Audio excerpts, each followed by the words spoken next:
Hi welcome. ഓണൻ്റെ മുറ്റം വരെ എത്തി. എല്ലായിടത്തും ഓണാഘോഷങ്ങൾ തകൃതിയായിട്ട് നടക്കുവാണല്ലേ. സ്കൂളുകളിലൊക്കെ ഓണാഘോഷം സ്കൂൾ അടയ്ക്കണതിന് മുമ്പ് തന്നെ പരീക്ഷ തീർന്ന ഉടനെ എല്ലായിടത്തും തന്നെ നടത്തി. ചില സ്കൂളുകളിലെ ഓണാഘോഷം കുട്ടികളിൽ അതിരുകിടുന്നു. പ്രത്യേകിച്ച് +2 വിദ്യാർത്ഥികളുള്ള സ്കൂളുകളിൽ, തിരുവനന്തപുരം, നാദാപുരം എന്നീ സ്ഥലങ്ങളിൽ. തിരുവനന്തപുരത്താണെങ്കിലോ കുട്ടികൾ ഒഴിഞ്ഞ ഒരു വീട്ടിൽ പോയിരുന്ന് 5-6 പേര് ഒരുമിച്ച് കൂടി മദ്യപിച്ചു. കണക്കറ്റ് മദ്യപിച്ച് ഒരാൾ ആശുപത്രിയിലാണ്, അതും ഗുരുതരാവസ്ഥയിൽ. അതിലും രസം ആ പിള്ളേരെ മദ്യപാനത്തിന് മത്സരമാണ് വെച്ചത്. ഓണാഘോഷത്തിന് പല മത്സരങ്ങളും വെക്കുമല്ലോ, അതുപോലെ വെച്ചതായിരിക്കും. നാദാപുരത്താണെങ്കിൽ 6-7 വിദ്യാർത്ഥികൾ ഒരുമിച്ച് പോയി മദ്യക്കുപ്പി മേടിച്ചു കൊണ്ടുവന്ന് കുടിച്ചിട്ട് ഒരുത്തൻ കുപ്പി മദ്യം വെള്ളം തൊടാണ്ട് അതേപടി അകത്താക്കി, കുപ്പി മാത്രം പുറത്താക്കി. അങ്ങനെ കുഴഞ്ഞു വീണു. 5 പേര് കൂടി രക്ഷപ്പെട്ടു, 7 പേരിൽ. പിന്നെ കൂടെ ഉണ്ടായിരുന്ന ഒരുത്തൻ ബൈക്കിൽ കൊണ്ടുപോയി വിട്ടു വീട്ടിൻ്റെ ചോട്ടിൽ. കുഴഞ്ഞു വീണ ആളെ തൂക്കിയെടുത്ത്. ഇപ്പോഴത്തെ കാലത്ത് പിള്ളേർ മദ്യം കഴിക്കണമെന്ന് വലിയ അത്ഭുതമൊന്നുമല്ല. ചെറിയ ചെറിയ ഐറ്റംസ് ബിയർ പോലെയുള്ളതൊക്കെ കഴിക്കുന്നുണ്ട്. അപ്പോൾ പിള്ളേർ ഓർത്തവർ പക്ഷേ വെള്ളം തൊടാതെ അതൊക്കെ ചെറിയ സാധനങ്ങൾ കഴിക്കുമ്പോൾ വലിയ സാധനങ്ങൾ കഴിക്കാമെന്നായിരിക്കും. ഈ ലോകത്ത് മനുഷ്യനെ നശിപ്പിക്കുന്നതിൽ ഒന്നാമതായി നിൽക്കുന്ന വിഷമാണ് ആൽക്കഹോൾ എന്ന് പറയുന്നത്.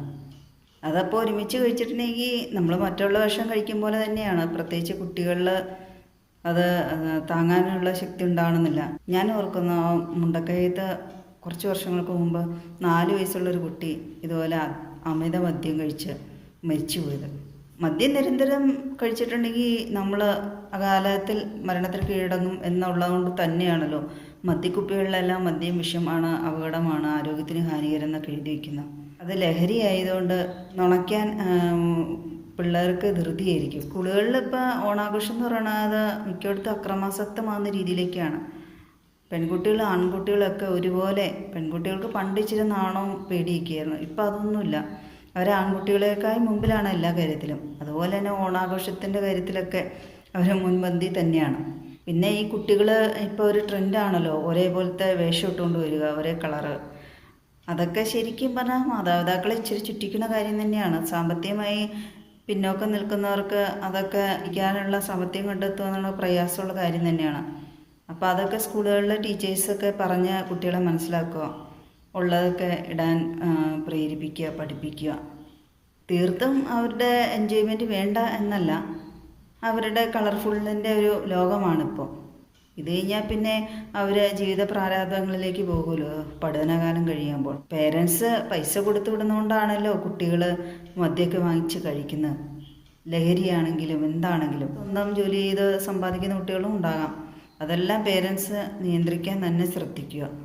ഈ പിള്ളേർക്കൊക്കെ എവിടെ നിന്നാണ് ഈ മദ്യം ലഭിച്ച് എന്ന് വെച്ചിട്ടുണ്ടെങ്കിൽ ഇവരെങ്ങനെ ബീവറേജിലോ വൈക്കോലോ എവിടെ പോയി മേടിച്ചു എന്നുള്ളത്.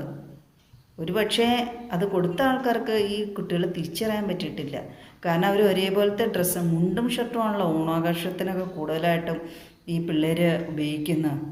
ഇപ്പോൾ 18 വയസ്സ് കഴിഞ്ഞ കുട്ടികളായിരിക്കാം, അല്ലെങ്കിൽ മുതിർന്ന ആൾക്കാരാണെന്നൊക്കെ വിചാരിച്ചായിരിക്കാം ഒരുപക്ഷെ മദ്യം കൊടുത്തത്. ഇപ്പോഴത്തെ പിള്ളേരാണ്, അവർ തന്നെ പൈസ മുടക്കി മേടിക്കണമെന്നില്ല, ആർക്കെങ്കിലും ഇച്ചിരി ഓഫർ ചെയ്തിട്ട് വേറെ ആളോട് പറഞ്ഞ് മേടിപ്പിച്ചതും ആയിരിക്കാം. അവർ മദ്യം തലയ്ക്ക് പിടിച്ച് കഴിഞ്ഞിട്ട് വിളിവുകേട് എല്ലാ പെൺകുട്ടികളോടോ മറ്റുള്ള ആൾക്കാരോടൊക്കെ വല്ല അപാസത്തരമൊക്കെ കാണിച്ചായിരുന്നെങ്കിലും സ്കൂളുകളിൽ വെച്ച് ഇതുപോലെ മദ്യപിക്കാൻ കുട്ടികൾ അധികം മുതിരുമെന്ന് തോന്നണില്ല.